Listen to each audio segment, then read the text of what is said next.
रखे भुलाए आही किथे अलाए, राब्ता छजई घटाए अफ़सोस तुंहिंजो आहे। प्यार खे भुलाए आही किथे अलाए, राब्ता छजई घटाए अफ़सोस तुंहिंजो आहे। राह में रुलाए हथड़ो वए छॾाए, वे कोन तूं ॿुधाए अफ़सोस तुंहिंजो आहे।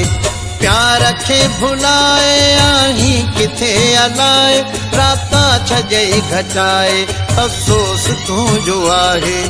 प्यार खे भुलाए आही किथे अलाए, राब्ता छजई घटाए अफ़सोस तुंहिंजो आहे।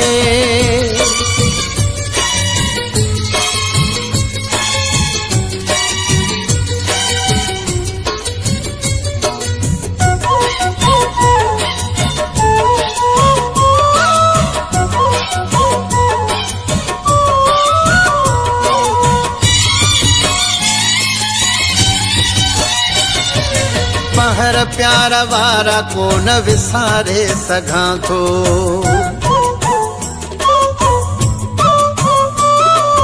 पहर प्यार वारा को न विसारे सघां थो।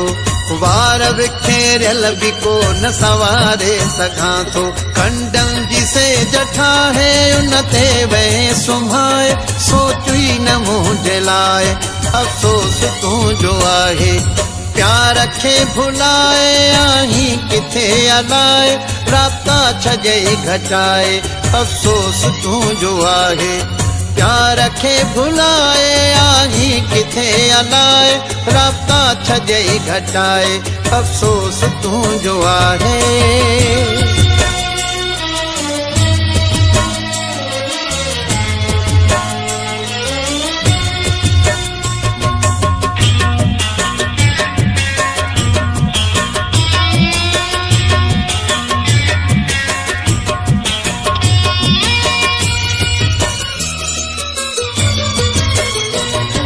सूंह जा सितारा तुंहिंजी राह थो निहारिया,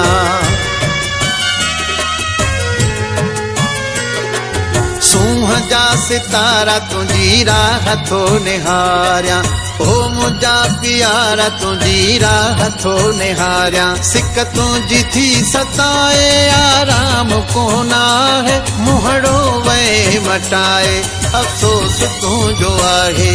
प्यार खे भुलाए आही किथे अलाए, राब्ता छजई घटाए अफ़सोस तुंहिंजो आहे। प्यार खे भुलाए आही किथे अलाए, राब्ता छजई घटाए अफ़सोस तुंहिंजो आहे।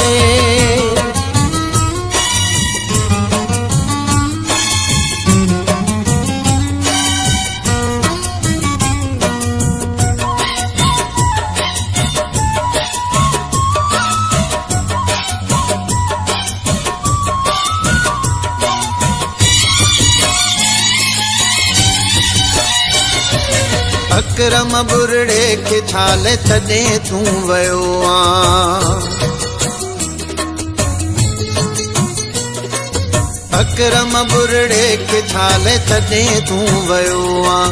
शहर मां बि प्यारा मुझे लॾे तूं वयो आं। मूंखे कसम खणाए मुंहिंजूं निजूं फिटाए, दिल खे वए ॾुखाए अफ़सोस तुंहिंजो आहे।